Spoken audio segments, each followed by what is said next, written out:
Hello everybody, welcome back to my channel. Today we are going to be talking about female books that don't suck. So the inspiration kind of behind this title was just that, you know, sometimes you're just so desperate for a sapphic love story that you need to just read whatever you can find. If there's hints of a female romance, you will read it and you will suffer through the terrible books just to get that little inkling of a sapphic romance. So today we're going to be talking about books that are actually good, that feature a sapphic romance, and hopefully you'll enjoy some of these. I know I sure did. So yeah, let's just jump right on into the video. So I guess we're going to start off with some sci-fi. I have two sci-fi books here that are sapphic. They're both adult. I haven't managed to find any young adult sapphic sci-fis, but these are still really good and I still highly recommend them regardless. The first one we're going to talk about is The Abyss Surrounds Us by Emily Skrutsky. This is actually so good. I love this book so much. This is part of a series. The second one is called The Edge of the Abyss. It's called The Edge of the Abyss. This basically follows our main character, Cass, who is a sea monster trainer, which is the coolest thing ever, and I absolutely love that. So she trains sea monsters. She has a particular sea monster that is kind of like hers to train and that she has grown up with, and one day when she goes out for the first time to kind of attack the pirate ships that they are trained to attack, the pirate ship is too much for her you know, sea monster to handle, and her sea monster is killed and she is taken captive. Now the person that she is taken captive by actually ends up being the love interest. So it is an enemies to lovers and it is so good. I highly recommend it. Our main character is also Asian or of some Eastern Asian descent. So yes, if you're also looking for that sort of rep, then this would also be a good book for that. Alright, next up we're going to be talking about one of my favorite books of all time, and that is Into the Drowning Deep by Mira Grant. Mira Grant is actually Shauna Maguire's pen name. It's her like adult pen name, and I actually have another Shauna Maguire book in this list, so we'll get to that later, but for now we're going to be talking about this one. This is obviously a sci-fi. So it follows our main character Victoria, and basically the plot of this is it is a mockumentary. These characters are making a mockumentary about mermaids in the Mariana Trench, and in the Mariana Trench, and they go out and they go to film this mockumentary and they are all attacked by mermaids, and the footage comes back and they have to keep it a secret, like the government has to keep it a secret. And one of the girls on this expedition was the sister of our main character, Victoria. So she goes out on the second expedition to find out what happened, and shit goes down. There are killer mermaids. They are not your average mermaid, so beware. There is gore in this. So trigger warning for that. If you just don't like a lot of gore, I wouldn't recommend this. One of the main characters is also autistic, so if you're looking for that kind of representation, then this would be a good one. Alright, so now let's get into some of the contemporary YA that I have here. I have, let's see, three. I have three here that I'm going to talk about, and let's just jump on into them. First up, we have Georgia Peaches and Other Forbidden Fruit by J. Robin Brown. This I put on this list not because it's not the greatest of sapphic books that I've read, but there's a reason it's on this list. This is such a good book if you are looking for an LGBT book that deals with religion as well. In particular, a girl who likes girls, who is also dealing with her father being a pastor. her dad is a radio evangelist. So that. So it deals a lot with her kind of dealing with her religion and her sexuality at the same time. She moves from a big town where she is widely accepted and out to a small town where she has to stay closeted, and I think this is really important for some people to read, and I know a lot of people are looking for LGBT books that deal with religion, and I highly recommend this one. Next up, we're going to talk about Tell Me How You Really Feel by Amina May Safi. This was so cute. Okay, so this follows our main characters, Sana and Rachel. We have Sana over here on this side, Rachel over here on this side.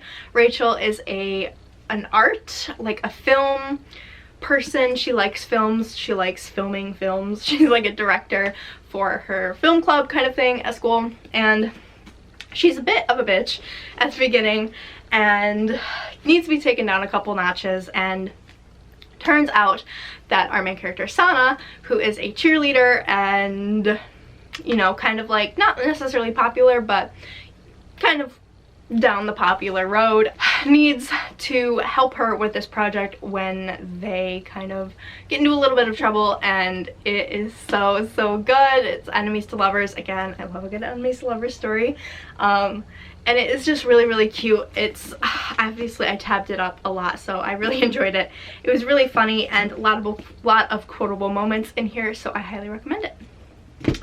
Oh, also, our main character Rachel is Jewish, and our main character Sana is Middle Eastern. I'm not sure which part of the Middle East, but I believe she is of Middle Eastern descent, so yes.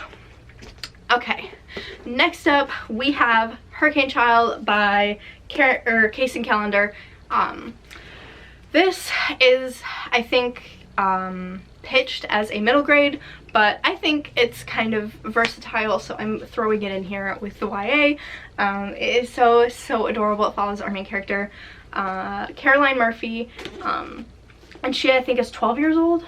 Yes, she's 12 years old, and she was born during a hurricane, which makes her very unlucky. She lives on St. Thomas of the U.S. Virgin Islands, right? St. Thomas of the U.S. Virgin Islands, yes.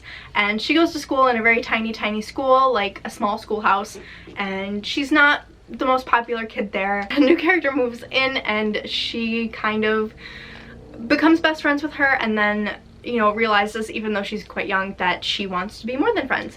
And it follows her, and it's just so beautiful and so eloquent, and I absolutely adore this book, and I think everybody should read it. It's just so good, so well written. I think the author did an amazing job, and I'm so glad that I picked this up at BookCon, because this was like a random kind of grab. Like, I was in the author's signing line, I was in line for Mason Deaver, and this author was also getting, you know, signing books, and so I picked this one up as well and figured I'd read it and get it signed, and I did in fact get it signed, which is so cool. So that just makes this book even more special to me, and I absolutely love it. And if you couldn't tell, our main character is black, so yes. Alright, so now let's talk about YA fantasy. I have two books here, one shorter, one a bit longer, and yeah, I'm very excited to talk about them, so let's just jump on into it. So the first one I'll talk about is Down Among the Sticks and Bones by Shauna Maguire. This is obviously the Shauna Maguire book that I was talking about earlier.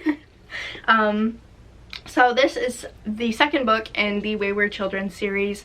I highly recommend reading the first one before you read this. That one actually features an ace main character, so that's really cool if you're looking for that. But this one is particularly female. It follows, gosh, I haven't read this one in a while, so it follows two main characters from the Wayward Children series, Jack and Jill. One of them, I can't remember which one, one of them ends up falling in love with another girl, and I believe the other girl is also plus size. Correct me if I'm wrong, but I also believe it does have that kind of representation too. I highly recommend this. This one is very Dracula-esque, and I really liked it. It was really good, and it's short too, so quick read. Alright, next up we are going to talk about King of Scars by Leigh Bardugo. You guys know I love this book.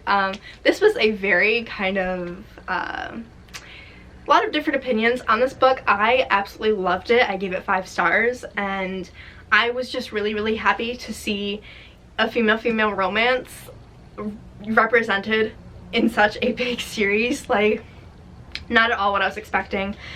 So adorable. It is a slow burn as well, so it's amazing.